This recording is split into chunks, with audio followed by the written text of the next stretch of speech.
Hello and good morning. I see people joining. Welcome. Welcome to this, everybody, to this online event, Land and Property Rights in East Asia and the Pacific. How can new data on citizens' perceptions help to improve security? Welcome. Thanks very much to everybody for joining this morning. And this is truly the year of the webinar. So let's have another webinar. I think it's really quite amazing, the connectivity we now have globally, the opportunity that we have to speak to each other across the region, across the global, and to come around to discuss topics like the land and property rights issue. So we're really glad you're here this morning, and let's jump in. My name is Malcolm Childress. I am the co-director of the Global Property Rights Index. This is an initiative known as Prindex. I've been working in land and property rights around the world since the 1980s as an academic, as a land specialist in the World Bank, and currently in the nonprofit sector at the Global Land Alliance. Prindex is a new effort to try to address the longstanding issue of insecurity in land and property rights. The main instrument is a new globally comparable indicator of citizens' perceptions of their own tenure security. We have now collected comparable data on citizens' perceptions of the security of their rights in 141 countries, with most of the data collected in the last months of 2019, just prior to the start of the COVID pandemic. And we've been collecting these data face-to-face and in some cases on the telephone in collaboration with the Gallup World Poll. The results are indeed quite sobering and call our attention as the global development community. They indicate that about 1 in 5 adults worldwide feel insecure about their property rights, in the sense of feeling that they are likely to lose their land or home against their will within 5 years. And this projects to something approximately 1 billion people globally. So it's a major issue hiding in plain sight that is preventing development efforts from having the full impact that they should have. Our other main activity in Prindex is to convene conversations about these issues. And that's our objective this morning, to have a conversation about why this matters, and talk about the issues in a broader context. So I think we can frame this webinar in terms of sort of 2 big questions. One is a what question, and the other a how question. First, the what. What can secure land and property rights do for development? What are the connections between secure land and property rights and the provision of so many elements of development? Local government services, infrastructure, agriculture and food security, livelihoods and poverty reduction, environmental conservation, and public health. So I think this is like a what question. The how question, how can we improve the security of land and property rights to help achieve these major development objectives? Strengthening of local government financing to provide basic services, investing in infrastructure for jobs and growth and connectivity, improving food systems to reduce hunger and poverty and to provide livelihoods for small farmers, and protecting populations from shocks like weather-related disasters, and of course, managing the consequences of the COVID pandemic. We have a fantastic, diverse, and highly experienced panel of experts and practitioners working in these areas with us this morning. from major development banks, from academia, and civil society, and we will introduce them individually in a minute. But first, I would like to set the stage about the land and property rights issue with a brief overview of the Prindex findings in the Asian region from our regional coordinator and land administration expert, Stéphane Gilles. Stéphane, over to you. Thank you, Malcolm. Thank you very much for this nice introduction. Good morning, good afternoon, and good evening, ladies and gentlemen. I'm very happy today to be with you and to make a short presentation. Let's start by this one. I'm here with you today to present Prindex, plus a quick overview of survey, methodology, and main results in the East Asia and the Pacific region. The objective of Prindex, as said, Malcolm, is mainly to develop a nationally representative, globally comparative data set and available to all. What we want to achieve with this data is, first of all, to influence change in design of national policies and programs related to land and property, to help the monitor impact of these policies and programs, and finally to contribute to tracking the Sustainable Development Goals, such as 1.4.2 and 5.8.1, and other case development indicators. In terms of methodology, who do we survey and how do we select them? How do we assess their perception of their tenure security? First, we survey perception of representative sample of citizens from each country who are over 18 years of age. We randomly select a member of each household and assess their perception of tenure security, not the household as a whole. This is important to make sure the sample is representative of the entire population. This is different to other surveys that only speak to heads of households. It means we include all parts of the populations, some of whom have been excluded from the land rights conversation. For example, women and young adults, or people who don't have their own property. So we carried out the survey either face-to-face to over the telephone. We only use the telephone survey when we are sure this will allow us to reach a representative sample of the population, typically superior at 80%. We assess the respondent perception of their tenure security of all land and property to which they have rights. This includes their home, land, for example, agricultural land and other properties. On the website, you can find a very detailed description of the methodology. Then, using a consistent methodology is critical when assessing perception because how the questions are asked affect the response.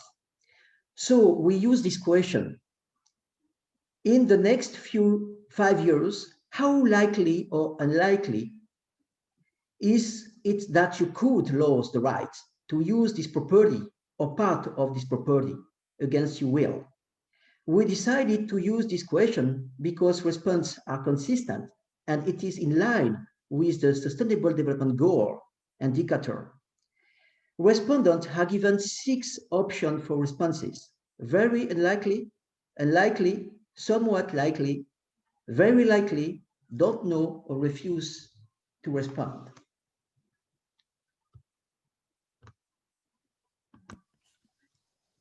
The finding result from Prindex survey has sobering. The result of 140 nationally representative surveys provided information on 96% of the world's adult population, roughly 5.2 billion people. Weighted by population, the total number of adults who feel insecure about their land or property rights is around 1 billion people. more insecure people live in East Asia and the Pacific area than any other region. 275 million people.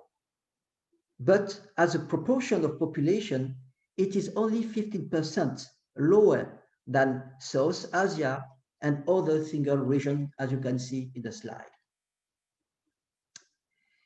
Level of insecurity vary widely in the region, as you can see, and indeed, from 4% in Singapore until 48% in the Philippines. In terms of country comparison, as you can see in this slide, countries towards the top left of the figure are those with lower level of insecurity, such as Singapore, as I said previously, 4%, Vietnam, 10%, China, 11%, Australia, 13%, or New Zealand, 14%.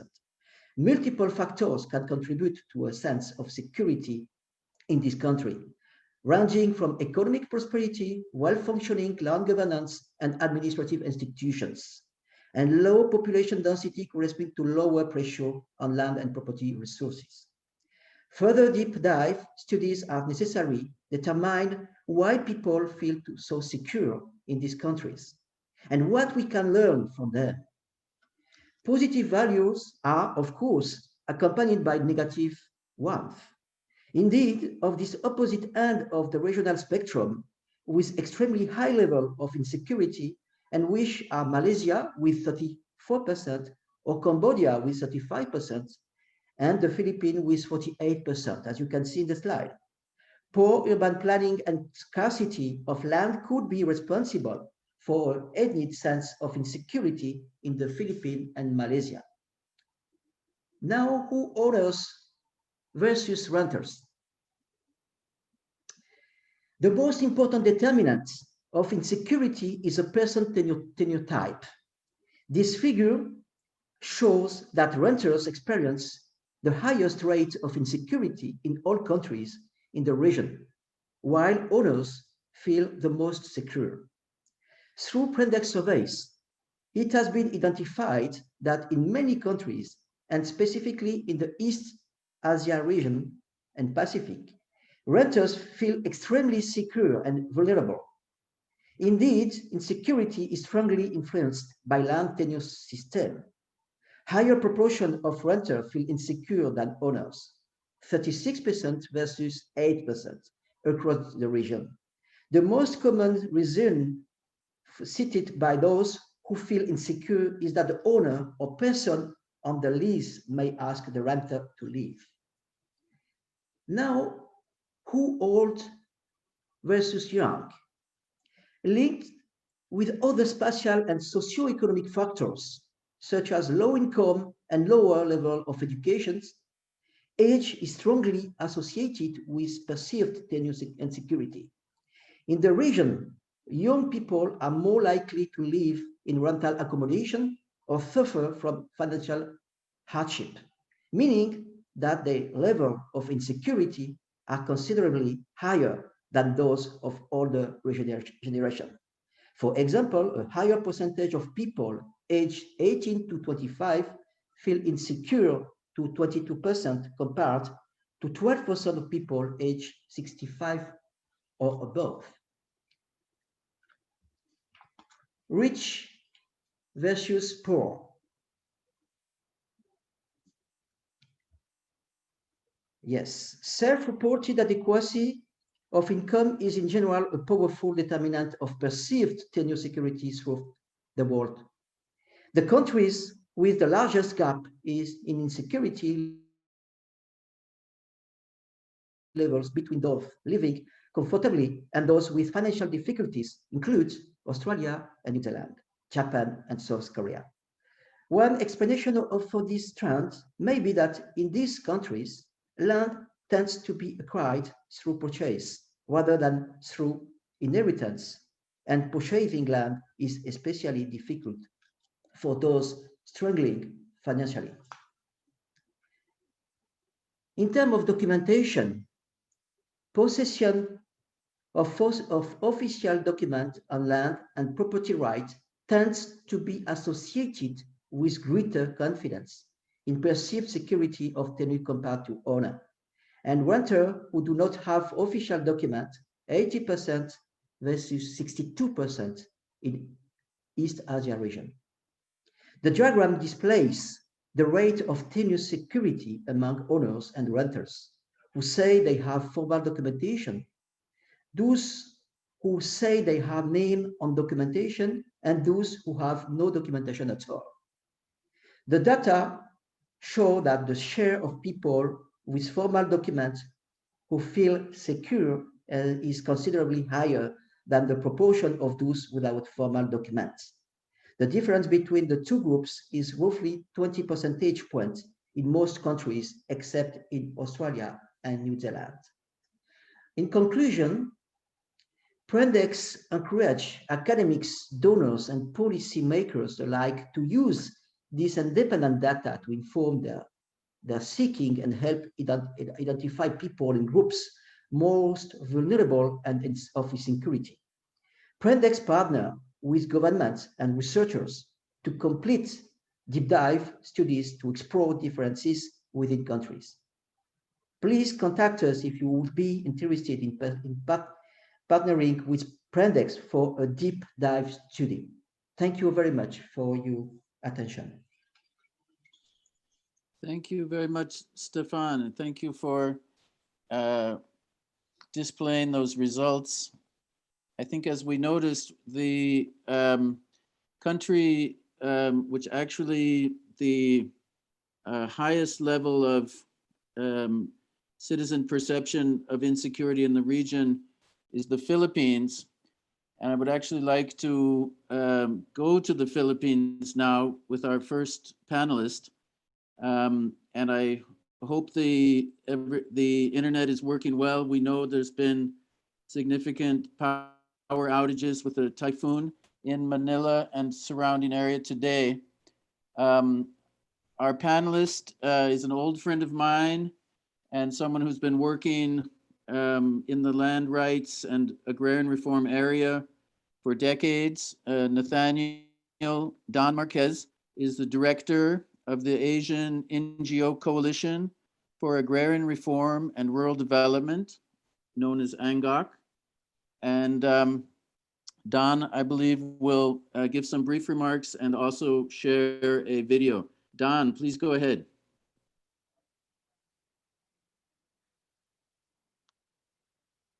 Thank you. Can you hear me? Yes, we hear you well, and we see your presentation in presenter view. Okay. Good morning to all. I thank Malcolm and Prindex for including the ANGOC to this event. I request for just a moment of silence for the safety of my countrymen and women as we are facing another typhoon.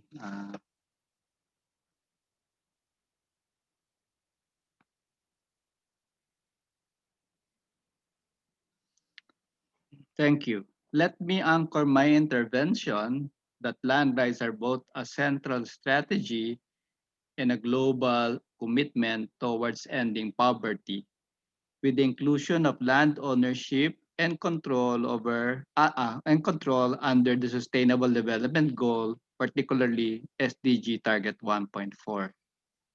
It thus provides a significant opportunity to pursue security of land rights in policy agendas, as land issues, which for decades were seen primarily as local issues, are now recognized today as issues that are linked to national and global issues. However, the land agenda has not been prominent in recent SDG reporting processes of governments. In most cases, states do not report on land in their SDG country reports and voluntary national reviews. In situations where state parties include land in their reports, the content mostly contains description of their programs on land, with little or no discussion on the issues and challenges faced by the rural poor, thus not providing a complete picture of the situation. Related to this is of defining indicators for land rights.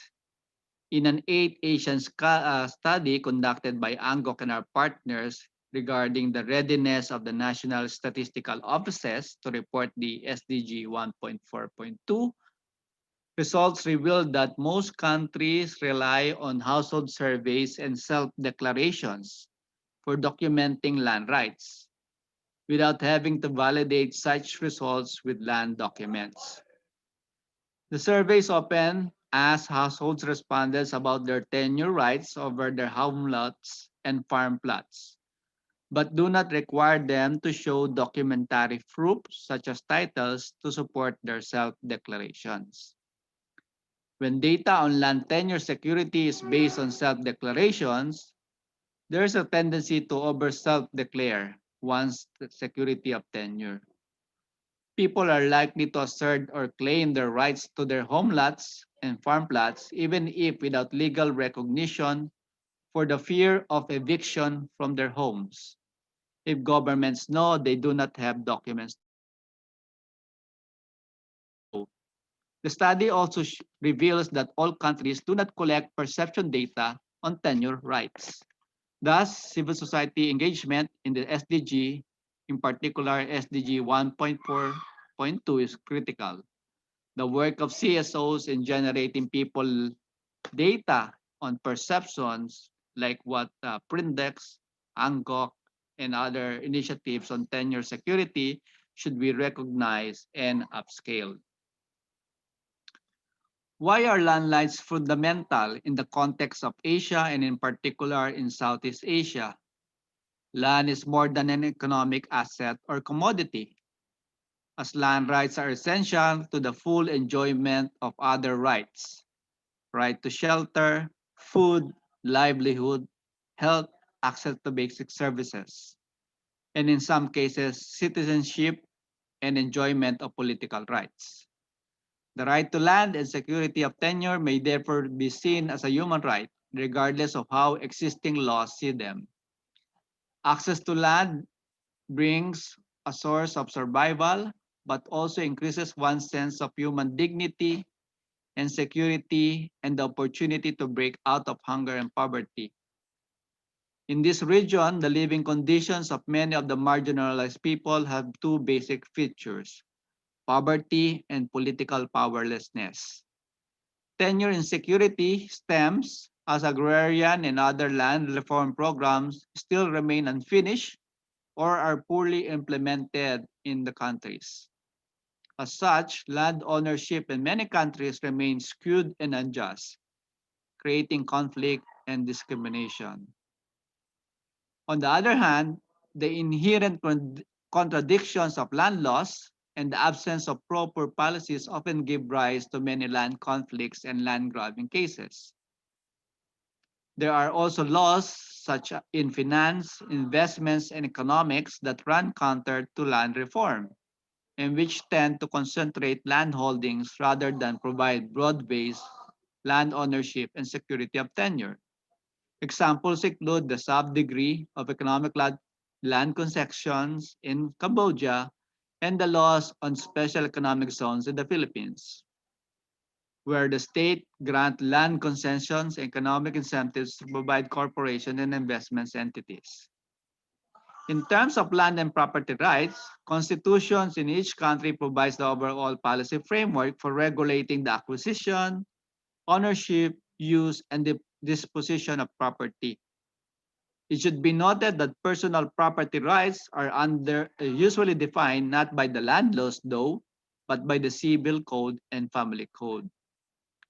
In actual practice, however, the allocation of property rights within households is usually defined by religious and customary practice.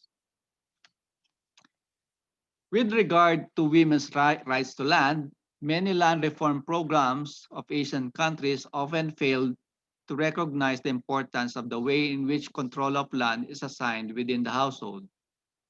In most countries, the man is often considered as the head of the family, and this status gives him authority over decisions on property and land. For example, under the Philippine Agrarian Reform Program, despite existing laws that establish equal land rights, women constitute only 30% of all listed agrarian reform beneficiaries. Thus, the methodology of Prindex to select adult household members randomly rather than treating the household as unitary and represented by the household head is a good approach. On the other hand, an area for improving the methodology of Prindex is in relation to capturing the perception of indigenous peoples, since about 70% of the world indigenous peoples reside in this region. Unfortunately, a policy of assimilation remains as the dominant approach among most governments in Asia in dealing with indigenous peoples. Laws and regulations affecting indigenous peoples remain patchy and do not sufficiently recognize the collective nature of indigenous peoples' customary rights. Another land rights issue in the region is that of increasing land conflicts. They are caused by a number of factors: historical prejudice, inequitable access to land, weak implementation of land reforms, misappropriation of state domains, and the lack of regard for human rights of disadvantaged and vulnerable groups. If unresolved, these conflicts lead to various forms of violence, such as killings, disappearances, damage to property, intrusion into territories without prior, and informed consent. Another source of insecurity is the poor state of land management and administration. Many of the lands under private possession and cultivation remain unregistered. As poor families lack former land registration, this situation makes them highly vulnerable to land grabs and eviction over land they possess. Contributing to this problem is the fact that in many countries, land administration systems are obsolete, weak, corrupt, and dysfunctional. Another intriguing item that Prindex could have captured as another cause of tenure insecurity in the region is climate change. People without secure land tenure are most vulnerable to the direct effects of natural disasters and climate change. Poverty forces people to cultivate marginal lands, to occupy fragile public lands, drainage systems, or coastal areas that are vulnerable to flooding, high tides, and storm surges. They live in poor housing without the incentives and capacity to invest in improvements or to modify their living environment to protect their homes against floods, landslides, and other calamities. The lack of tenure security limits people's choices. It diminishes their capacity to recover and rebuild and create cycles of poverty, vulnerability, and displacement. Given these challenges, what can donors do to protect and sustain the land and resource rights of the poor? First, to support the formulation and implementation of land policies and programs of governments that promote access and tenure security to land, forests, waters of small farmers, fishers, indigenous peoples, rural women, youth, and other marginalized sectors. This policy should prevent the unnecessary destruction and conversion of fertile land, forests, and water bodies. Second, develop programs in support of the implementation of agrarian reforms and provision of adequate support services to smallholders, recognizing and respecting land and territorial rights and resource governance of indigenous peoples. Third, uphold the spirit and compliance of international human rights instruments like the United Nations Declaration on the Right of Indigenous Peoples, the voluntary guidelines on the responsible governance of tenure that are specific to land rights for marginalized sectors. Fourth, ensure the integrity of safeguard mechanisms that regulate public and private land investments and strengthen local mediation mechanisms for resolution of land and other resource conflict. Fifth, conduct effective implementation of social and environmental impact assessments and adherence to the prior, and informed consent during the designing of projects. Six, recognize that land rights and tenure are basically about power relations. It will always be an ongoing political act and thus will necessitate different metrics beyond the log frames, as results and impact may take time beyond a typical project cycle. Let me end by introducing our video on the ANGOC statement on protecting land rights and ensuring food security amidst the COVID-19 pandemic that continues to create havoc and which has exposed many of our underlying fragilities and risks as a people and a global community. We have witnessed communities being physically removed from their sources of livelihood and food as they are being driven away from their land due to corporate interests and other land conflicts. Related to this are human rights violations and shrinking democratic space suppressed by a global resurgence of state autocracy as exacerbated by the pandemic. I'll just share Crisis of poverty. Okay.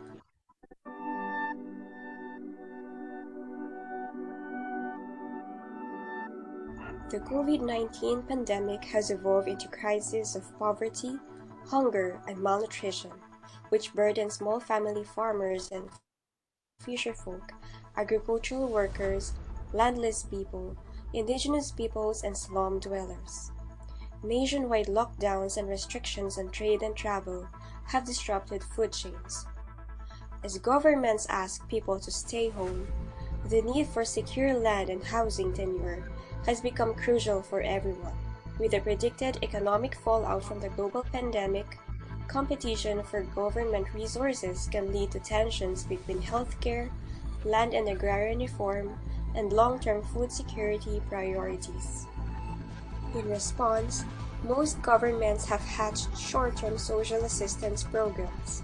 However, unless there is a drastic overhaul of the development model, these efforts will return us to business as usual. Unfortunately, there are also individuals and groups who seek to take advantage of the situation through illegal logging, illegal mining, and land grabbing. Nonetheless, small farmers across Asia remain in the front lines of this pandemic, as they continue to supply rice, grains, pulses, vegetables, and seafoods. However, small farmers and producers, rural workers, fisherfolk, and indigenous peoples continue to be deprived of access and control over land and productive resources. Without question, we need to rebuild our immune system, not only as individuals, but also collectively as a society. This situation confirms that development frameworks must be transformed, recognizing the primacy of people and the environment to ensure food for all. Access and control over land and natural resources should be in the hands of small producers. The role that indigenous peoples and forest dwellers play in biodiversity conservation must be recognized to prevent the emergence and spread of new diseases. As an overall food system strategy, governments need to support and strengthen local food systems and small-scale food producers. A fundamental working principle for building lasting food security is by reducing food kilometers or reducing the distance between where food is produced and where the same food is consumed. Community-based agroecological farming systems should be promoted, as it builds resiliency by using natural and local inputs while emphasizing shorter supply chains and local territorial markets. Beyond food aid and economic recovery programs, the governance of agriculture and food systems should be restructured and transformed so that policies and programs directly respond to the needs of the poor. At the same time, monitoring mechanisms with the participation of civil society and maintaining the independence of media should be established to ensure transparency of the delivery of such programs. CSOs need to continue planning with communities for longer-term yet flexible solutions. Civil society must also engage political and business groups towards formulating holistic, decentralized, participatory, and climate-resilient land use and development plans. At a global level, Solidarity is needed to support the call for a safe and effective COVID-19 people's vaccine. Join many nations and groups in the call for an immediate ceasefire in active armed conflicts in all parts of the world, and call for urgent debt relief for developing countries and especially those that suffer from internal conflicts. Also call for the states to protect and ensure the safety of those involved in food production, handling, and processing to help avoid catching and spreading COVID-19. Recognize the specific role of women in health and food systems as food producers and care workers. Provide and ensure social protection mechanisms for the poorest and most vulnerable people during and in the aftermath of the COVID-19 crisis. Ensure the right to food for all, sufficient in both quantity and nutritional quality, and provide assistance to returning migrants from abroad and urban areas to the rural areas. Thank you. Thank you very much, Don, and thank you for both the comments and for the video, which I think really depicts the interrelationship between land, human health, and food systems, and the importance, particularly for poor and vulnerable populations. I would like to now introduce our second panelist, Go Nagata. Go Nagata is a public management specialist in the taxation area in the Asian Development Bank, working in the Sustainable Development and Climate Change Department. Before joining ADB, he was engaged with international taxation projects, including bilateral tax treaties and other tax matters and initiatives of the Ministry of Finance in Japan and the National Tax Agency. And he will be speaking on the topic of the relationship of land and property rights and property taxation, and the way that those relationships can lead to better outcomes for local development, revenue, and financing. Please go ahead. Thank you. Thank you, Malcolm. Can you hear me, and can you see the screen? Yes, we hear you well, and we can see your screen. Okay, so I will start. Thank you for inviting me to Land and Priority Rights in East Asia and Pacific. How can new data on citizens' perspective help to improve tenure security? So, as introduced by Malcolm, I'm working as a tax specialist in ADB, and one of the recent priority in this domain is property taxation. Actually, ADB has a several project which is dedicated to improve the property tax management across Asia. So today, building the past experiences, we understand that securing land tenure is a starting point of proper property taxation. Today, I'd like to explain three things: why the property tax is important in development context, and secondly, why securing land tenure is relevant to this domain, meaning property taxation, and what ADB are doing now. So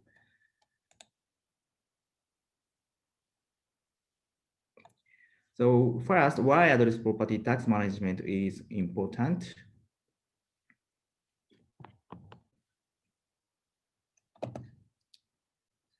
Sorry, screen is doesn't work, so I will keep. First, why address property tax management is important. So better property tax management will improve domestic resource mobilization. So property tax management will also relevant to couple of things, including property tax management. Property tax management will be very relevant to provide local governments with meaningful revenue. and autonomy in physical decentralized system.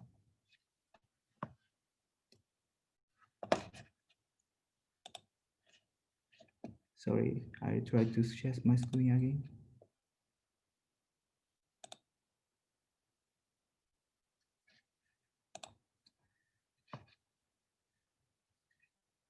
So Yes, we see your screen now, white property text. yeah, but perhaps the school, sorry, screen doesn't move, so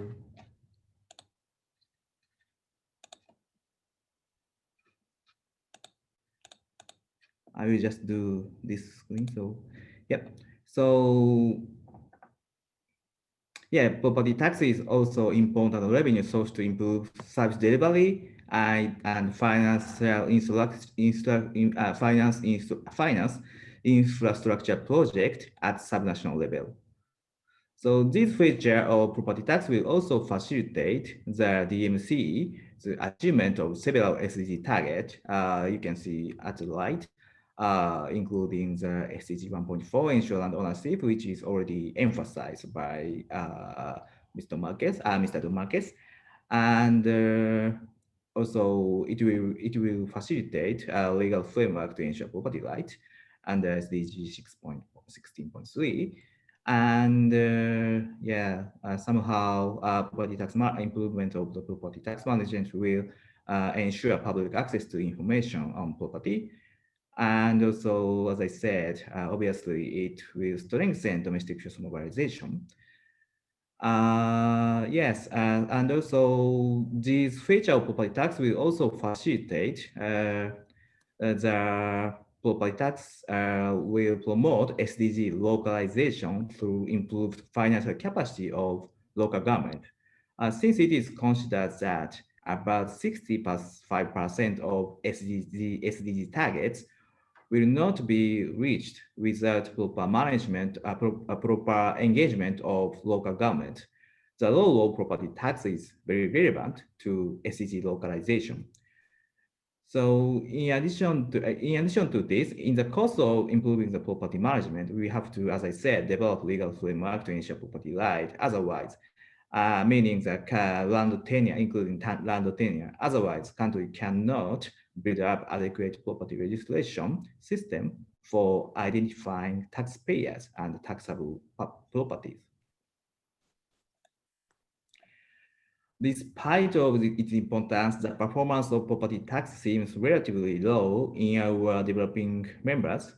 So based on the available data, there is a significant disparity between the performance of recurrent tax on global property between OECD countries and developing members.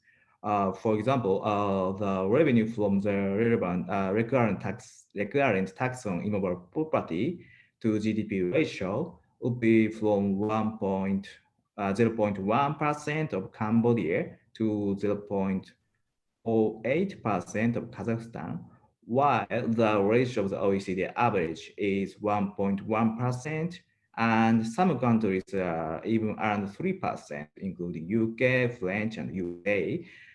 This may indicate that there is a room for expansion of the revenue of developing members from the current tax on immovable property.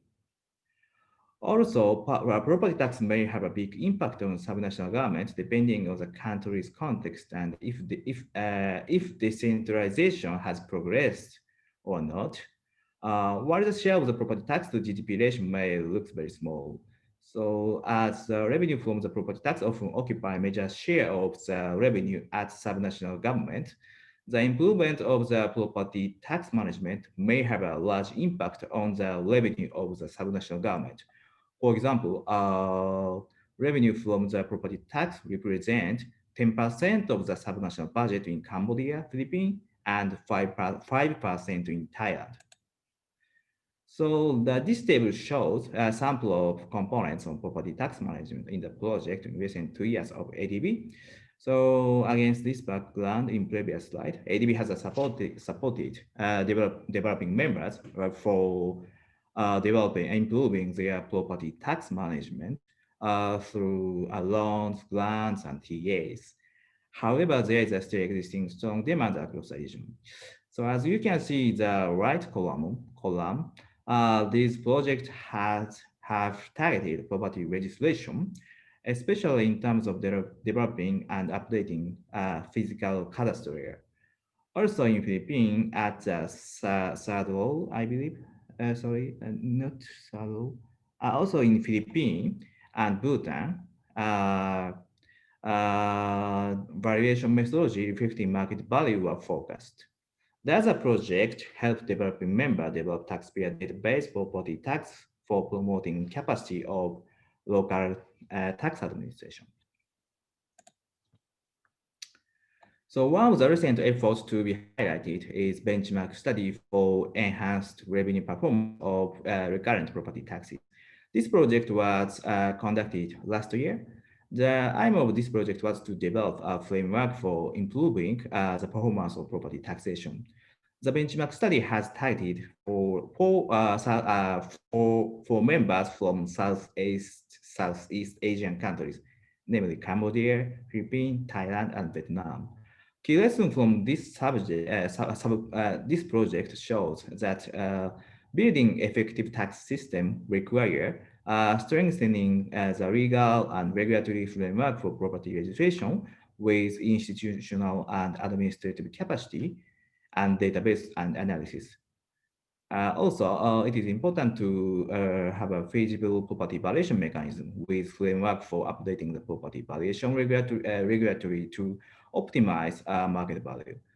And designing holistic approach is also important to improve the coordination and data information sharing system among the relevant ministries.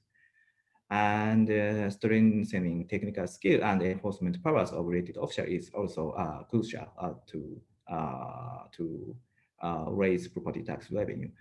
So I'd like to highlight the importance of the first point with red, strengthening the legal and regulatory framework for property registration.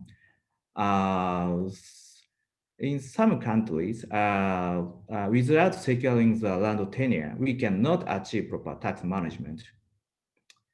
In some countries, the land tenure and titling system has yet to be fully developed to the point where full transparency and security of titles and of land ownership are not ensured. Also, a dispute over the right of the land users among two or more parties in a land relationship or dispute related to boundaries result in hindering property tax administration. Given this, prevention of disputes and improvement on dispute resolution mechanism regards to the land tenure is very important to improve property tax management. Following the lessons from these experiences, we identified the rationale for supporting property tax management, which clearly include securing land tenure. So next, let me briefly introduce what ADB is doing now in terms of property tax management.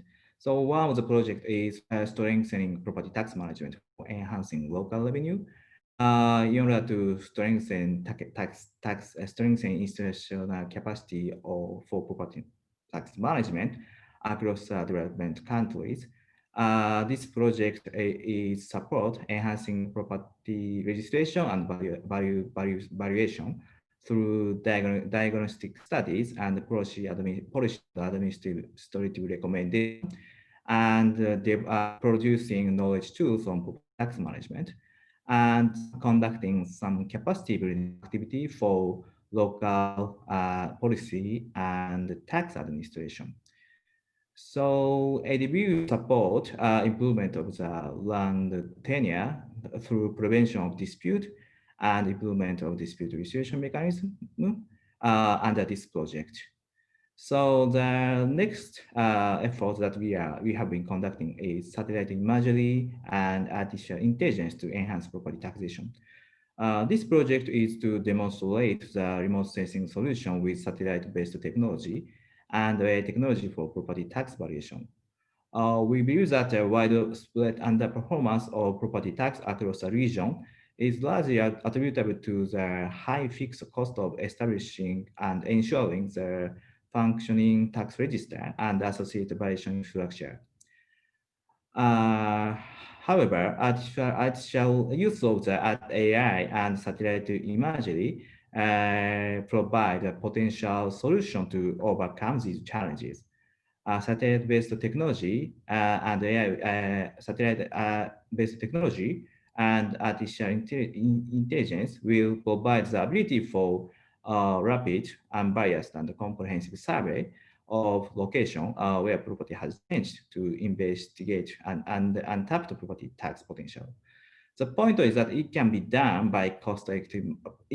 Those can be done by cost-effective manner when compared to field survey conducted by tax officials.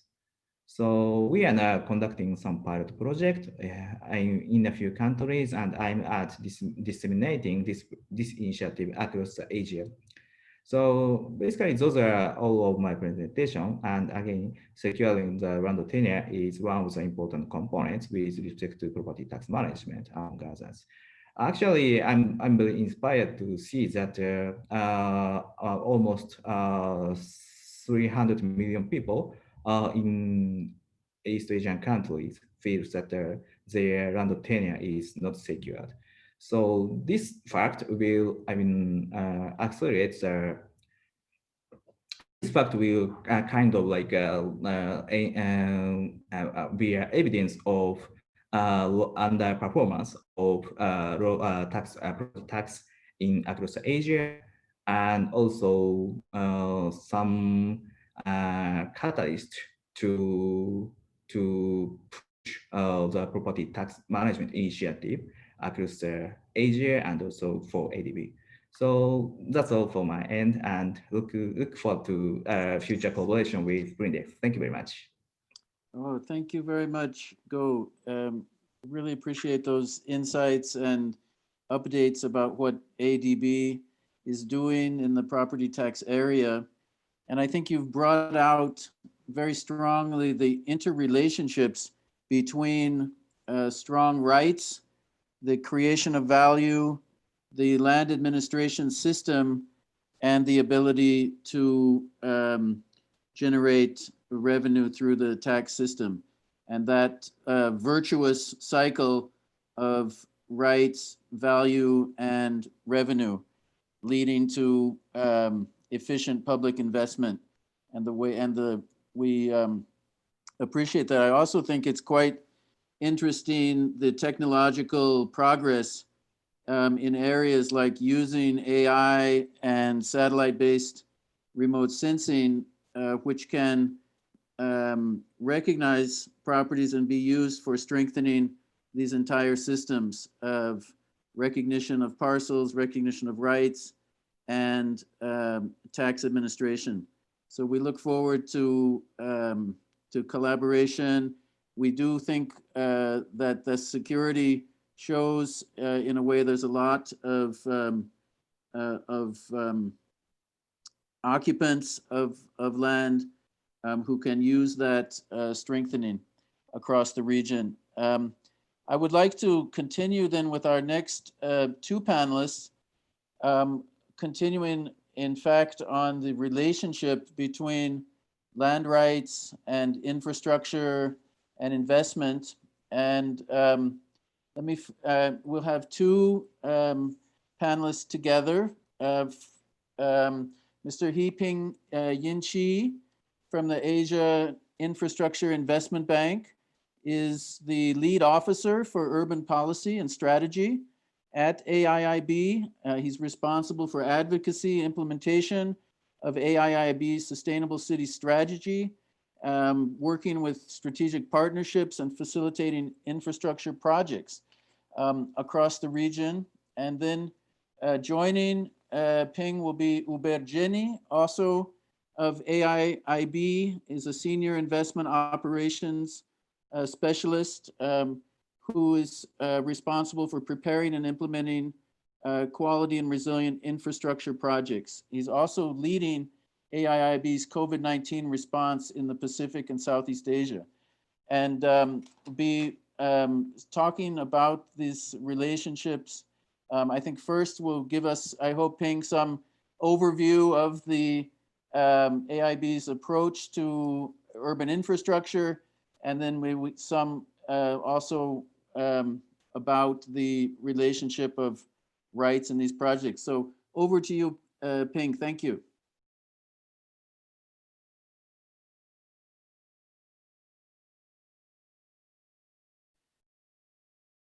I think you're muted.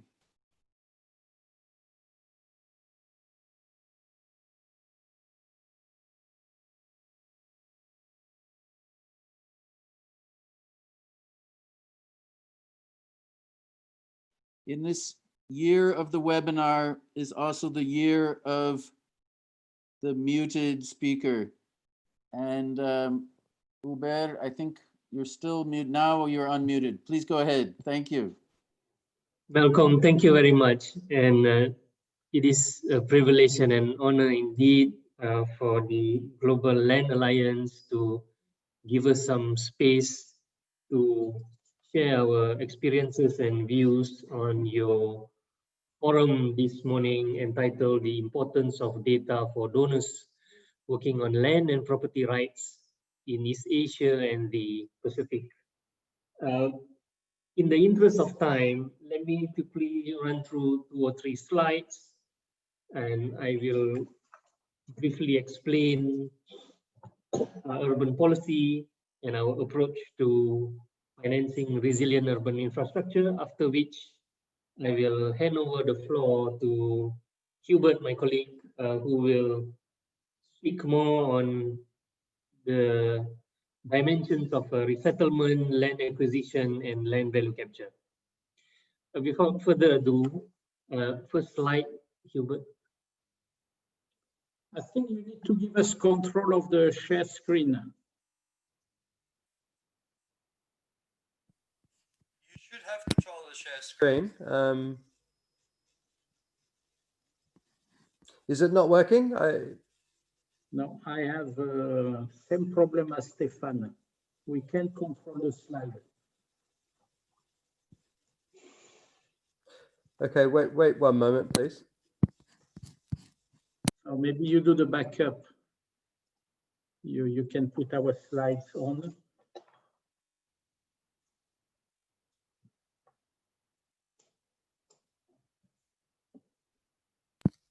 Okay, I'll control your slides. I'm sorry about that. I'm not quite sure why that's not working.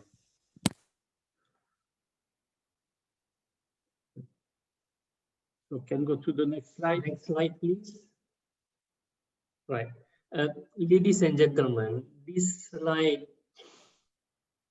represents our approach to financing resilient urban infrastructure. Let me just take a step back and explain that for us in the bank, our key mandate is to finance infrastructure development, not so much, for example, global or regional poverty, unlike some of our peer MDBs, but we are mandated to finance infrastructure, and by doing so, help promote social economic development among our member countries. So how do we go about doing that? We have rolled out financing instruments in the forms of sovereign loans, non-sovereign loans. We also take up equity in strategic funds and also in special purpose vehicles undertaking infrastructure projects. And we are in the midst of rolling out guarantee products. So that is financing operations for us. But when it comes to project preparation, project upstream ideation, identification, conceptualization, this is where we work in partnerships with potential partners, including Global Land Alliance, to understand the market better, to identify suitable infrastructure projects for financing, and also to mobilize support among partners and stakeholders to prepare projects. In this regard, we have a small special fund that we can mobilize for project preparation, particularly in our IDA member countries or in cities and countries where they lack capacity to prepare projects. Over and above that, for some of our member countries, we also embark on country programming agendas to work with the respective national governments and identify entry points to finance infrastructure projects. So that's our model. Next slide, please. Ladies and gentlemen, we identified and we published our urban policy and strategy document at the end of 2018. Why we did that? It is very clear that the two-third rule is being cited by urban stakeholders, urban development stakeholders worldwide.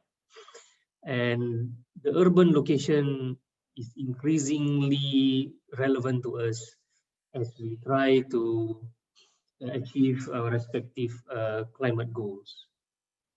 The background to this is that cities will be the location where more than two-thirds of the world population will be located in the next few years. Cities are actually the engines of growth. More than two-thirds of jobs will reside in cities, and cities contribute now, by and large, in most of our Asian member countries, over two-thirds of their respective GDPs. Cities are also the cause of pollution, emissions of greenhouse gases in those respective cities as well. They contribute more than two-thirds. At the same time, they also consume a lot of resources, including energy and water. Next slide, please. Ladies and gentlemen, this slide encapsulates the key principles outlined in our urban strategy. Moving forward, we are focused on three priority areas: urban energy transition, urban e-mobility, as well as for some of our low middle income countries, we are also open to improving basic infrastructure to ensure, for example, safe, reliable, potable water supply to cities. At the same time, we are always looking at opportunities to incorporate climate resilient components into the infrastructure we invest in. A key principle is also integrated urban development, and we are investing into urban infrastructure by always looking at innovative models, for example, through public-private partnerships, through land value capture models, and also finding new ways to work with the stakeholders to crowd in private capital as well. I now would like to hand over the floor to Hubert to give a more on-the-ground perspective of land tenure and security. Over to you, Hubert. Thank you. Thank you. Please, next slide. So we thought it will be interesting for the audience to have a view of the strategy in urban, which rely heavily on land capture, as well as project views. So we have selected one project considering the time that is basically linked to the COVID-19 Resilient Infrastructure Program of AIB. This is also a standalone project. So AIB has been in existence for over 4 years, and we now start to do a project by ourselves instead of co-financing with other development partners. So this is a program that is actually in 2 phases, but recently is coming in a 3rd phase. So basically, the development partner like JICA, World Bank, ADB are helping the government of Cambodia in their fiscal response. So basically, you need to put money in the system so that the government and financial system don't collapse because they are faced with fiscal revenue drop, GDP drop. Basically, all the key development partners were basically very busy giving money to the government through policy-based loan in order to sustain livelihood and cash flow of business, small and medium enterprise. And because it's ADB World Bank, there is also a strong gender focus. So when we talk to the government, we said, look, what we really like to do is, we're an investment bank. We would like to do an infrastructure project. And we pick 3 projects, basically, that we are going to phase in 3 phases. So the first phase is 67.5 million. And we have a reverse migration. In those countries, when people lose their job, when there is a problem, they go back to the village. So we have basically a big problem with village returning migrants from the key cities in Cambodia, but also there is more than 1 million Cambodians working in neighboring countries like Malaysia, Thailand, Vietnam, and those people are also coming back. So we have an emergency program that will be done within 3 years. One is to upgrade rural roads in 5 provinces with 500,000 beneficiaries.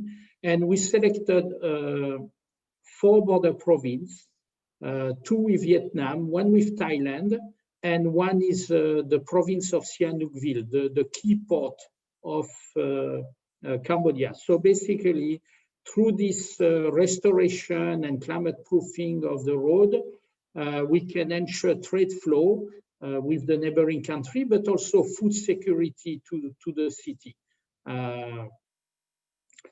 And the second part was 150 WASH programs, so water, sanitation and hygiene, in 150 villages in order to provide a basic water, sanitation and hygiene facility. So that's the first project. Is going to be approved in December and completed within 3 years. The second project is an irrigation project in 3 provinces. So it's going to take a bit longer, 5 years, but basically take the opportunity to upgrade and make the channel that carry irrigation water more resilient, and also to use start to use smart irrigation system over 39,000 hectares in the 3 provinces. So, and we expect this project to be of scale. In a phase 3, we are discussing with IFAD in order to co-finance the 2022 program. So this project has a very strong participatory approach. NGO are very strong in Cambodia. Some governance issues, they have been flagged by World Bank, for example.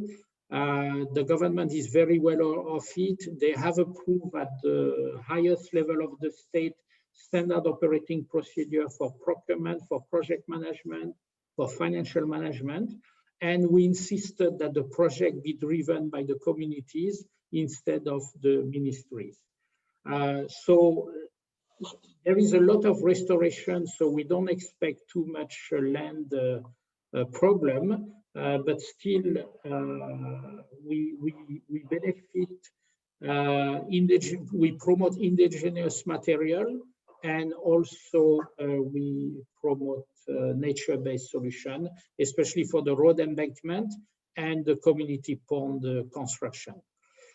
Also, we have a cash transfer program, not through the national government, but through the procurement. So there is a mandatory clause in all the bidding document that 35% of the labor need to come from the project area. Now, the government had no problem to accept this because under COVID, we're already looking at changing all the international bidding into national competitive bidding because all the other projects we have all over the world, we are being stuck with international contractors that cannot mobilize because of COVID. So Basically, we are packaging the contract. It's a bit more time consuming. I don't really like to slice contract, but in this case, it's warranted to do so. And it gives an opportunity for the national contractor or international contractor that have operation in Cambodia to bid and to have this participation under the cash for work program with the local resident of the project. We limited to 35% because this is unskilled labor, and we don't want to have a contractor coming back to us with bad record on safety because we impose on them people that are not trained to do the job. So everybody is comfortable with the number of 35%. Next slide, please. I won't go into detail, but this is the detailed policy of AIB on involuntary resettlement. The principle is that people should be better off after the project than before the project. You know, sometimes I talk to NGO and all, we're not the devil. I didn't join development in order to make people worse off. We genuinely trying to do. And I was reading this morning an article on biodiversity threat. And it's very interesting to see that I thought climate change was the biggest threat to biodiversity, but actually is the change in land and sea use.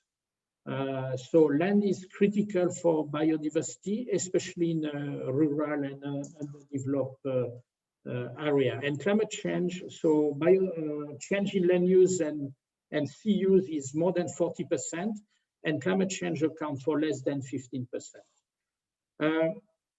Most countries have land legislation supported by the development partner in line with our policy. But I like to say that the devil is in the detail. For example, you can have a local legislation that say compensation will be given at market rate. But how do you define market rate is where problems start when we discuss with the government. So it's a process. But at the end, I tell my counterpart, look, I can negotiate everything on any project, but I cannot negotiate safeguard, environment, resettlement, and indigenous people is not negotiable. You have to comply. And this is my full commitment. Next slide, please.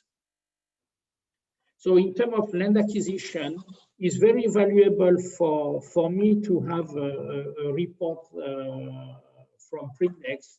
Now, it doesn't go into the detail of the project area, but when we do a project, we have to do a higher environmental and social management framework.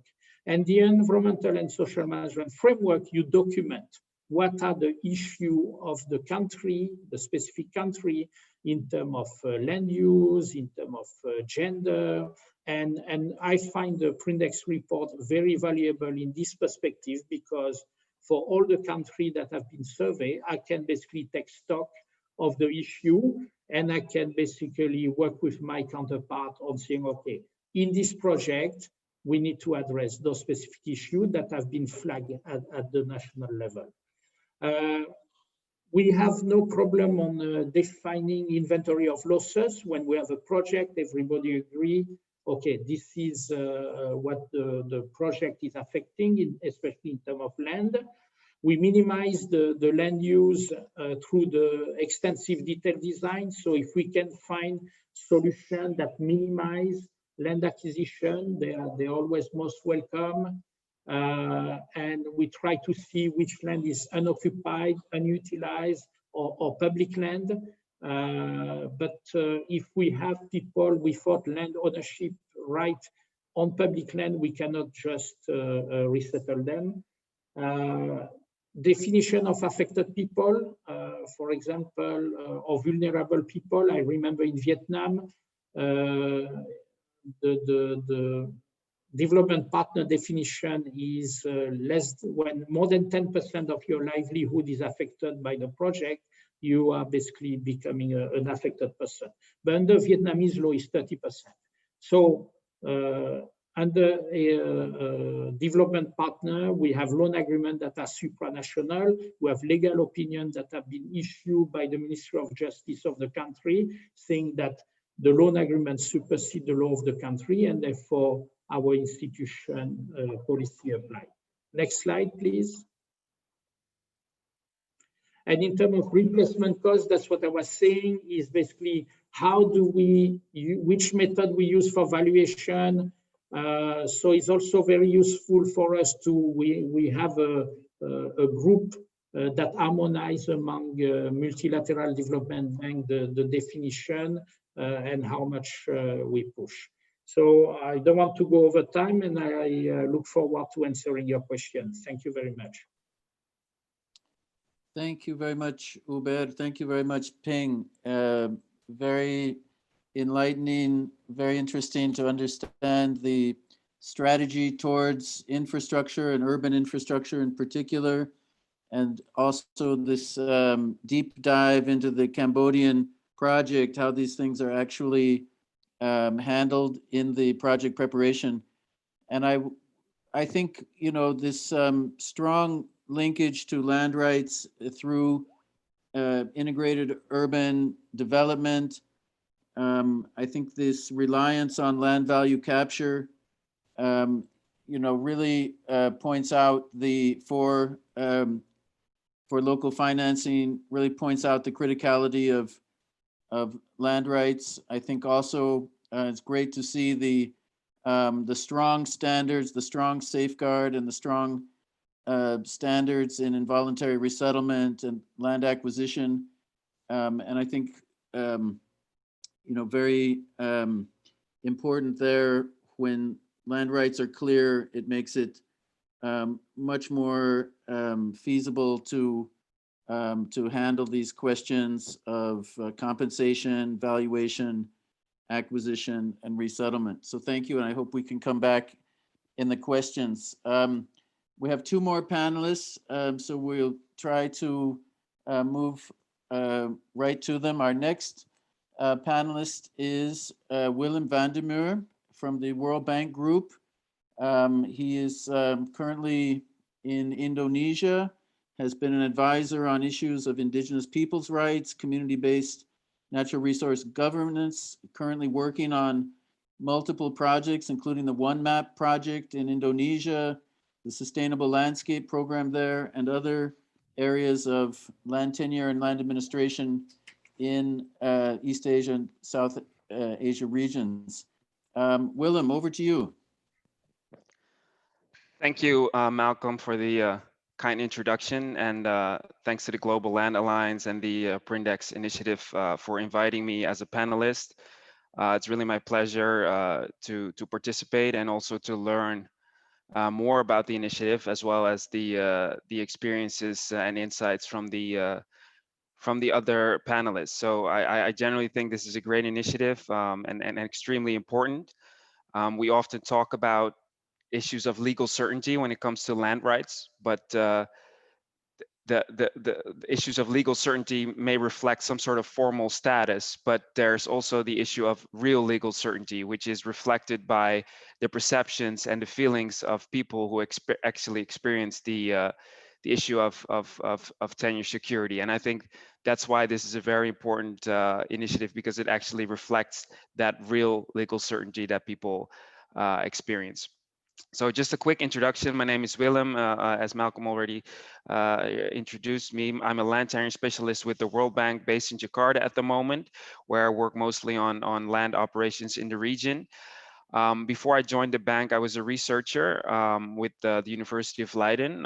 I spent quite a significant amount of time in the field in Indonesia doing ethnographic research on how local indigenous communities experience tenure insecurity, how it impacts their livelihoods, and how these communities actually address these issues in terms of the role of the legal system and how they interact with the government.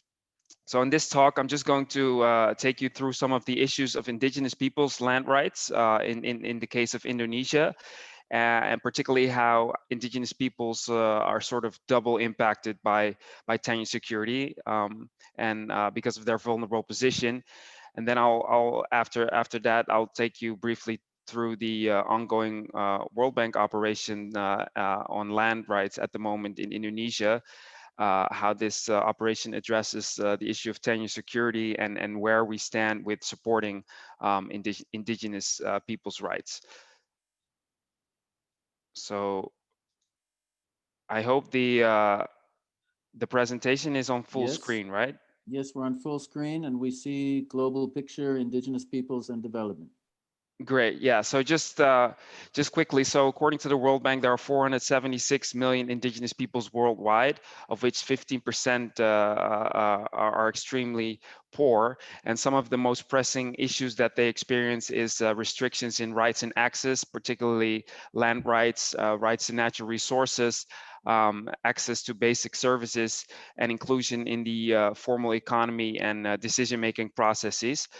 But at the same time, increasingly studies are pointing out that indigenous people play an important role in sustainable development. A recent study argues that indigenous peoples globally protect 80% of the world's biodiversity. So it's kind of a no-brainer that the customary systems of indigenous peoples need to be protected as well as supported in order to strengthen and support sustainable development.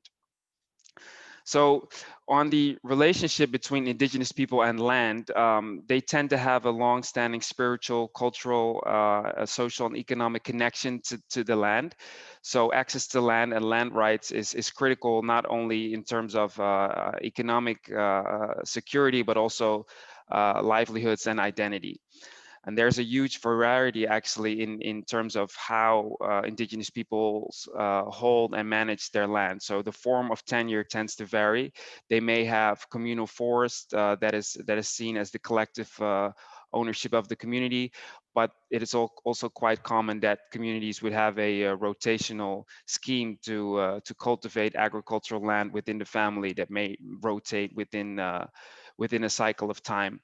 In the case of Indonesia, many indigenous peoples actually practice sustainable community-based land management practices based on their customary norms. So their customary systems and rules prescribe certain rules on, for example, on forest preservation. Now, it's often said that there are issues with definition on indigenous peoples, but actually, if you look at some of the legal frameworks as well as definitions that are being applied by international organizations, including the World Bank, you see that there's actually a lot of common ground. So if you look at the international law, Indonesian law, as well as the World Bank's environmental and social framework, you'll see that a collective attachment to territory is a defining characteristic of indigenous peoples. So just quickly, under the World Bank's environmental social framework, which became effective in 2018 for all projects in the area of safeguards, there are a number of criteria for indigenous peoples, including this collective attachment to a geographically distinct habitat or an ancestral territory in a project area.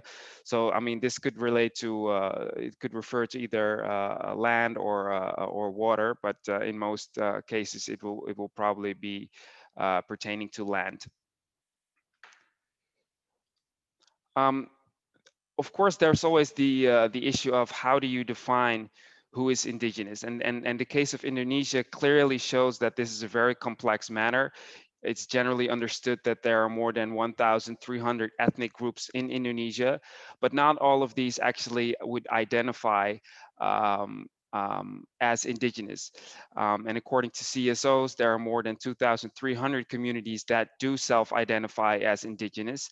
And one of the things that I've seen in my research is that in many cases, indigenous communities do experience this insecurity of tenure, and sometimes the identification as being indigenous is actually the result of this insecurity of tenure or some sort of threat from an external party to their livelihoods.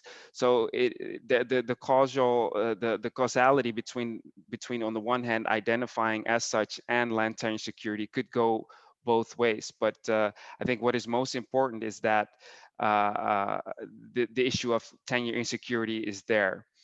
So from an anthropological perspective, it is often a fluid concept, and it may emerge through certain interactions or certain experience, such as, for example, tenure insecurity. Um, just a snapshot of the Indonesian situation. So the term that is generally used both within the larger community, civil society, as well as the government is adat community. So adat stands for custom or customary practices. So an adat community would basically mean a community that still abides by its customary normative system and institutions. There's a huge diversity in Indonesia. From dispersed hunters and gatherers that still exist in some pockets of the country, to shifting cultivators, sea nomads and gypsies, as well as archaic societies. And the latter are often located in areas not too far removed from the mainstream society, but these communities then tend to deliberately or consciously stick to their customary systems. So just on indigenous peoples' land rights and tenure insecurity in Indonesia. So Indonesian law actually recognizes indigenous peoples or adat communities and their collective land rights, but the customary land tenure remains highly insecure. So what often happens is that land use rights are issued over existing ancestral lands, leading to land degradation, poverty, and disputes. And as a result, there are overlaps and competing claims between, on the one hand, these communities, the concession holders, as well as the state designated forest area. And I will talk a bit more about that a bit later. So local governments, according to the legal system, are authorized to recognize indigenous peoples and their land rights, but they are often reluctant to do so. And research points out that that the political economy that sort of drives this process of recognition is extremely important. For example, when communities have customary leaders that are well connected to these local governments, or even better, when they are part of these agencies, then communities have a significantly higher chance to be actually recognized as an indigenous community, and also obtain formal recognition of their land rights. So it's a highly contentious space, but the bottom line is, without formalized land rights, communities struggle to protect their lands from external commercial interests.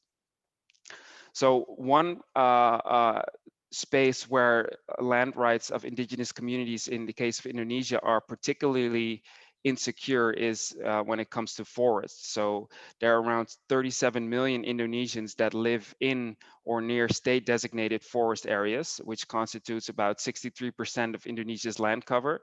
And most of these do not have security of tenure. The Indonesian Constitutional Court in 2013 ruled that customary forests are actually not state forests, which was originally stipulated under the forestry law, but are in fact privately owned by indigenous people. So this was quite a breakthrough decision, but then the implementation has been a bit behind. So as of 2020, only 6% of the ministry's own indicative customary forest map has been actually formally designated by the Ministry of Environment and Forestry. So it's still a long process ahead. And it is particularly important as without secure forest rights, communities are also discouraged to adopt sustainable forest management or continue their customary practices in relation to forest preservation. So let me now move to some of the to basically the main policy by the Indonesian government to address the issue of tenure security. So in 2015, Indonesia launched a ambitious agrarian reform program, which includes asset legalization and land redistribution.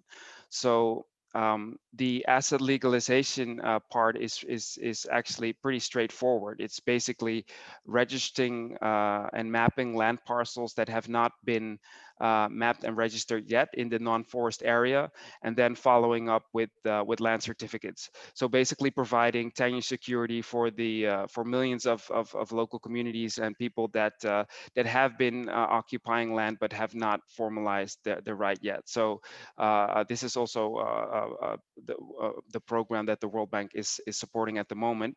And then there's also the more complex pillar of land redistribution, of which the target comprises 4.5 million hectares, including the release of 4.1 million hectares of forest land. So this is mostly forest land that is already occupied by local communities that would then need to be mapped, registered, and subsequently released from the state forest area.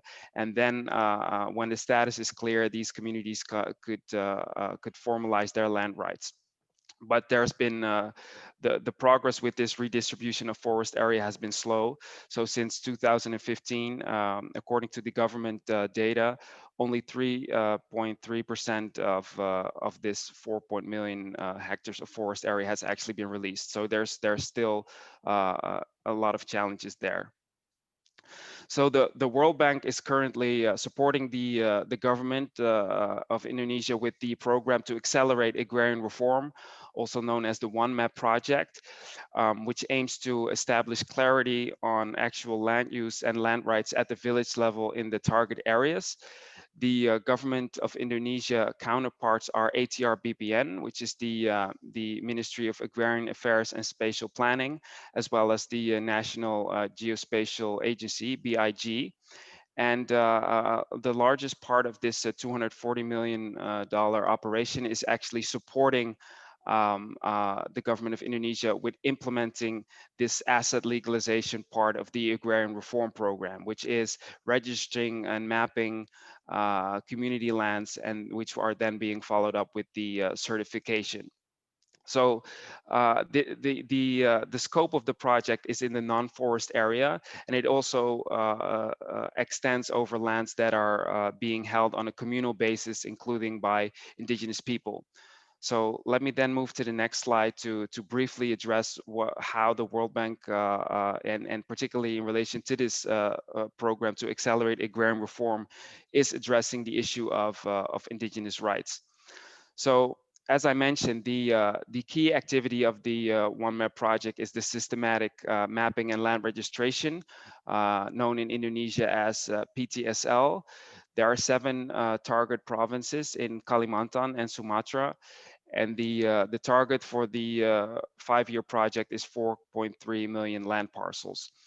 For every village where activities are being implemented, there is an inclusive risk screening process that would actually identify the presence of indigenous peoples and other land claims. And if such presence is actually identified through the risk screening process, it will then be followed up with a indigenous peoples plan, which should provide and ensure additional consultations with such communities to make sure that their interests and voices are being heard within the process, and that the process is inclusive. There are a number of challenges and limitations. As I mentioned, there is a need to include forest areas to participatory mapping and registration, and the One Map project is currently not doing that. And there's also a need to register communal rights on land in forest areas. So we are providing technical assistance to the government of Indonesia to facilitate the integration of land administration to eventually also extend over forest areas. So our technical support is on developing a systematic approach to indigenous people's land rights. That means covering both forest area and non-forest area. Implementing the indigenous people's plans under the One Map project. So developing a plan is of course one thing, but actually implementing it is a second thing.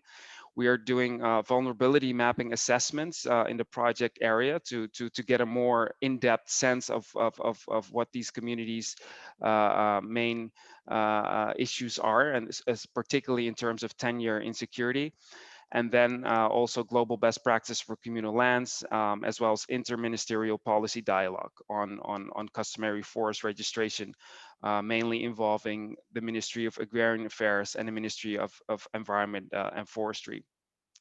So that was pretty much what I had to say. As you can see, there's still a lot of challenges ahead, but I think, and this really reflects what Mr. Don mentioned earlier. I think the Prindex initiative is extremely important, and I think it would be very exciting and also very urgent that the sense of tenure security felt by indigenous people would also be measured. So I would be very happy to discuss further with the colleagues of how of how that could be achieved.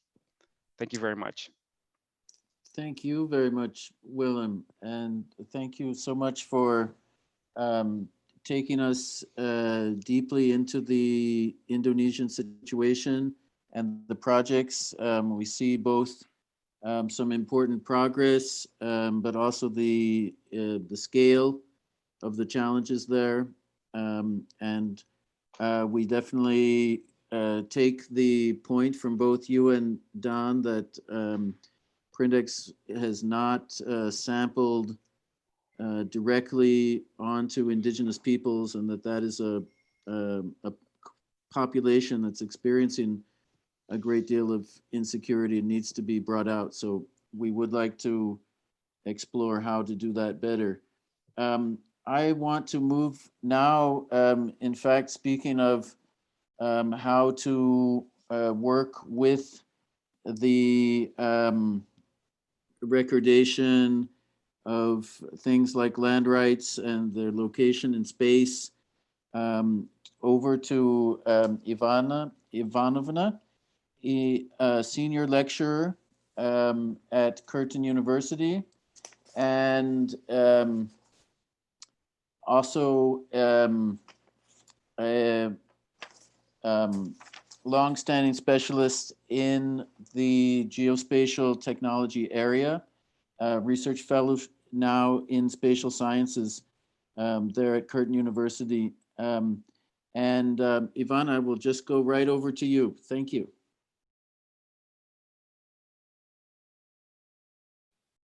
Oh, before you're on mute, Ivana, before you come off, let me say this is the last presentation.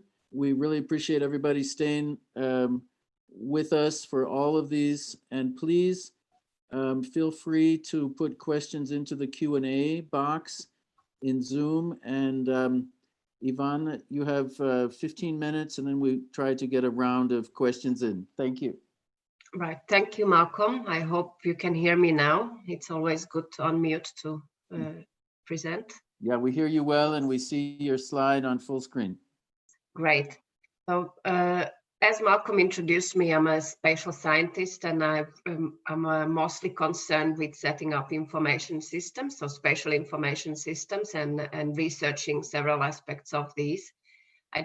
My specialization is not really on land administration. However, I have come across several land administration information systems that we helped curate and set up.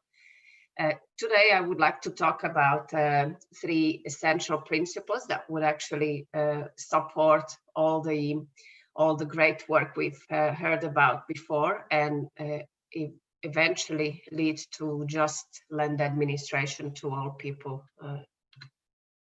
I'd start with the problem, and I actually never heard of Prindex before few days ago. So I went to do my short research, and I tried to find well, an expression of the problem to support the talk and the need to actually look at data curation from a different angle.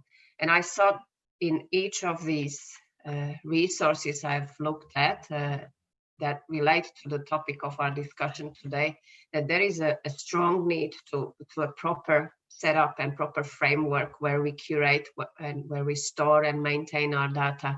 And these data being results of surveys as presented before, or the very data that support decision on the land right and decision of the legalization of a tenure.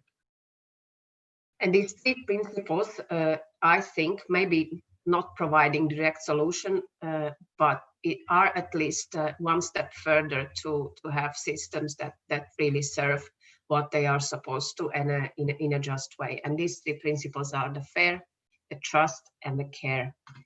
And allow me to briefly introduce each of them for us to actually try and see if we agree whether this is the right way forward. So FAIR principles stand for findable, accessible, interoperable, and reusable. And their motivation comes from a scientific area. So in 2016, there was this wonderful paper calling for fairer data sharing practice. And this paper is not really from the geospatial domain, but from the researchers' domain in general. And if you can, as you can see, I double checked today, since 2016, this paper has been cited over 3,000 times, which is an enormous number in a scientific domain. And especially because this paper is like 5 pages long and only calls for attention and not really setting up any instruction and best practice. But what I would like to highlight is the very first sentence, that scientists feel like there is a need for improving the infrastructure for reusing data, and this eventually leads to better maintenance and better dealings with the data, including data that decide people's life. So what is FAIR? As I said, FAIR is all about having data findable, accessible, interoperable, and reusable. I'm not going to explain in detail each of these principles. They are very well, I provided references, and if you just Google FAIR data, the first result comes out. Now, from the first look at this slide, we can see that have FAIR data means that we need FAIR metadata, meaning description of these data. So we need to understand where the data comes from, who's produced it, what's the authority of the producer, how they produce the data, and what are the license conditions in reusing these data. The next principle is trust, and this principle is about having trusted repositories where to store the data. And the motivation, and this set of principles is pretty new. It's from this year, somewhere mid this year. And the motivation comes from the call and from the pledge in infrastructures to actually assure the users of those data that the repositories can be trusted. And this is assured through transparent dealings with the repository, responsible management or responsible attitudes to managing the repository. The user focus, U stands for user focus, of ensuring that all these procedures to maintain a repository are concerned with what users need. Then S stands for sustainability, so assuring that repositories sustain beyond just the short-term project for which they are set up, and then that they are technology-based for better and smoother access by humans or machines. And lastly, the last set of, and I see this as of the highest importance, is emphasized during today's workshop, and specifically in Willem's presentation just before me, are the care principles. And these are principles that deal with assuring indigenous people's right to data about themselves, so to their own data and own records of heritage and culture. So care and that was the motivation to set up these principles to accompany all the others of FAIR and trust. And CARE stands for collective benefit, authority to control, responsibility, and ethics. And if these principles are maintained, this leads to well, I don't want to say fairer access to data, but to the proper access to data by indigenous people. Now, how do these three principles coexist? Just to sum up all of their rationale, in this slide we say that FAIR principles, they really deal about data and other digital objects, and the idea is to make sure that these can be reused properly. So properly meaning for the purpose that they were collected, and in a way they are set up. Care principles, as I said, their crucial role is to advance indigenous innovation and self-determination. So if something belongs to indigenous peoples, it should be accessible to those indigenous peoples. And trust is about setting up the framework for best practice in digital preservation by all stakeholders. So meaning setting up a robust and reliable infrastructures where these data can be curated. Now, what does it all mean for the geospatial domain? And probably not surprisingly, but geospatial domain is at the forefront of dealing with fair data. And probably not surprising because we have more than 2 decades of practice of setting up spatial information infrastructures at the various levels. And we've heard that cited in previous presentations as well. Also, the several initiatives are underway to improve current data management practices in the geospatial domain. And here are only 3 examples. One from Australian's Research Institute, CSIRO, that's one top left. The other one from Earth Science Information Partners repository dealing or storing all sorts of earth science data. And the bottom example is to highlight that standardization organizations do really start to care about producing standards, assuring that the resources are fair, findable, accessible, interoperable, and reusable. Now, I'm very proud to be able to collaborate in developing these best practices, and these are just 2 of the projects I'm currently involved in, and where we deal with assuring that producers have the best advice to set up their resources in a fair way. So one on the left deals specifically with defining fair data quality information. So what type of information need to producers attach to their resources for users to be able to decide on fitness for use. And the right example is a domain-specific initiative that wants to make sure that precise positioning data, which is more and more accessible to by the variety of users, are fair. As for the care principles, there is nothing specific in geospatial domain as far as I'm aware, but and also because probably it doesn't belong specifically to geospatial domain, but at a bit higher administrative level. And we can see there are efforts to include care principles into indigenous strategies worldwide. And you might recognize some of these examples. For instance, the top right, which is a report on indigenous data sovereignty in the Mekong region, so closest to where we are now.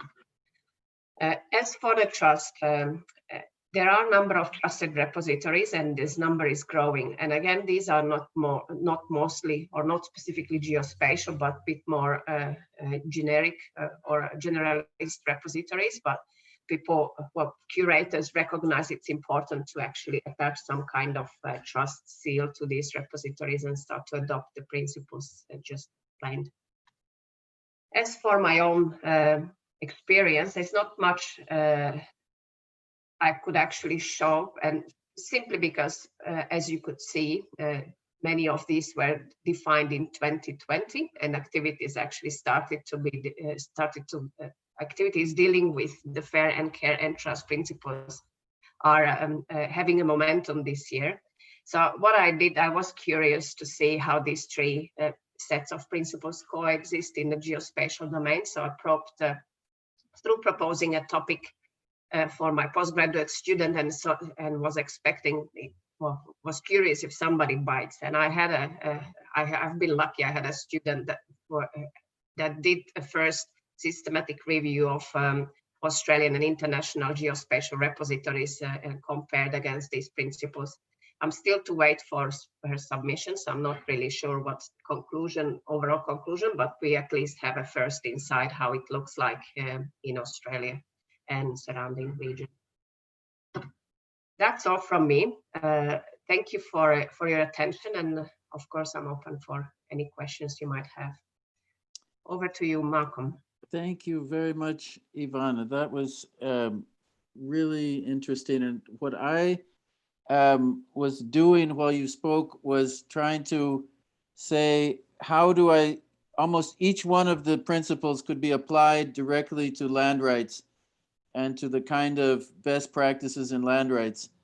And it's quite fascinating and I think important to see that rights data and other types of data are evolving in this direction. I think the key thing with land rights data is that there has to be this authoritative, socially validating and authoritative source. And then all of these principles, I think, apply. It's also fantastic to see how the issues about indigenous data coincide with the discussion of indigenous rights, which we're having.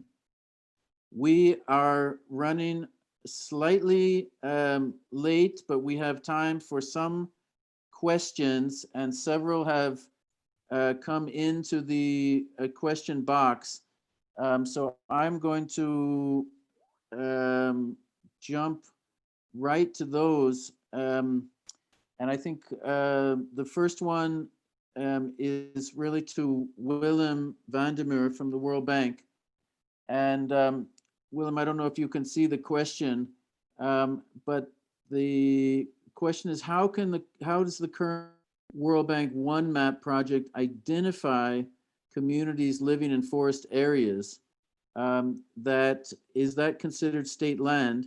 And how is the coordination with the MDF to release the forest land status to be included in the PTSL with ATR BPN? So really about the Thank you. identification of communities. Yes, go ahead, Willem. Sure. I'll just to briefly answer the question. The project itself is only operating in non-forest areas. So it's the in Indonesian it's called APL, or other area land use. So actually the forest area is not part of the scope. But if you look at the forest area, it basically consists of two categories, right? One is state forest and the other is titled forest. Part of this titled forest is actually customary forest, or the adat forest. And it is through this, through the designation of such forest by the state that these can actually become private land, right? But then collectively owned by the indigenous communities. But as I showed in my presentation, the actual process of formalizing and designating such land is lagging behind, and this is partly because of the decision-making authority that lies at the district level that is often very complicated. But to briefly just answer your question, the project itself focuses on the PTSL progress, which is the systematic and complete land registration. And that process is under the Ministry of Agrarian Affairs, which only has this jurisdiction to operate in non-forest areas. So that is actually a major challenge because there are millions of people who are living on the fringes of these forest areas. And in the future, this problem needs to be addressed. Thank you very much, Willem. And I think some key issues about forest jurisdiction there, and also about the way the levels of government work in Indonesia to be able to resolve some of these issues. I see another question in the Q&A box about this to Stefan, and asking about if the Prindex results are disaggregated by gender. And Stefan, can you speak to that? Yeah. Yes. Thank you for this question. And yes, women typically face greater restriction to owning or possessing formal rights to land, while the East Asia and Pacific region shows less of a gender gap than other regions of the world. Our data, Prindex data, show that overall levels of perceived insecurity do not significantly vary by gender when considering men and women's assessment of the probability of losing access to their land and property. That means likelihood of eviction. In fact, in many countries in the region, men reported higher levels of insecurity than women, such as in Malaysia, Cambodia, Indonesia, or even in South Korea or New Zealand. The Prindex data that, with a few exceptions in East Asia and Pacific region, rates of ownerships are almost the same, 21% for men versus 20% for women. However, a little bit higher for women than for men in the region, especially in Australia, with 60% versus 10%, or in Philippines, with 48% versus 47%, Mongolia 20% versus 18%, and Thailand 17% versus 15%.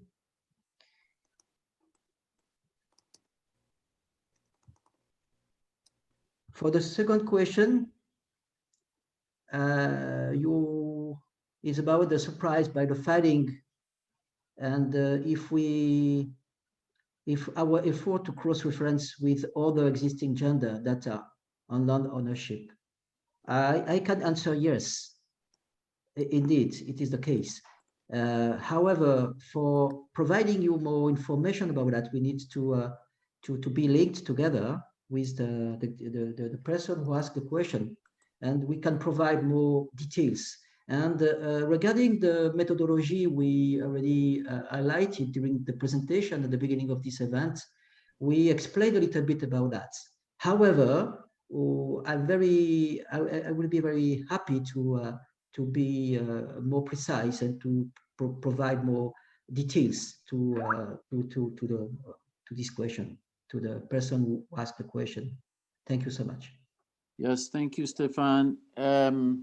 So let me just say also, we in the Prindex also tried to explore issues around women and men's perceptions during events of family transition, like a divorce or death of a spouse. And I think some important differences emerge there, as particularly about women's of insecurity in those situations. We are unfortunately running out of time after a very full and enlightening set of presentations. I think what it brings out for me to try to wrap up is, we came in looking at trying to talk about two big questions. Why be concerned about insecurity of tenure, and what are the relationships? And I think we've, through the presentations, probed that very deeply from the civil society perspective of the hundreds of millions of small farmers and the producing food, and the vulnerability of those food producers to insecure land rights, particularly under even more extreme shocks, including COVID. I think we've seen the relationship, the need to care about this for projects which try to put local revenue in place, projects that are putting infrastructure in place, and the recognition and security of rights being a key element to ensuring that those projects can be handled with equity and with efficiency, socially and economically. And then I think we've also seen a dive into what, in terms of particularly in the Indonesian context, about how one very large and important country in the region is attempting to tackle security in the face of a quite a large challenge. And then I think we've also had a really important perspective about how data itself in this sphere can be made to be transparent and accessible to be used to create security. The website for Prindex is prindex.net. We're very eager to engage with everybody who's here today. We thank you for your participation.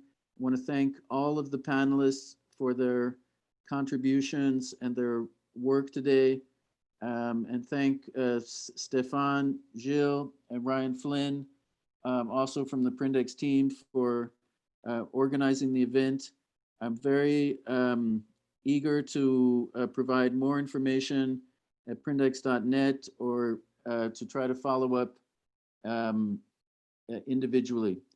So with that, I wish everyone a good afternoon, or maybe a good evening in parts of the globe.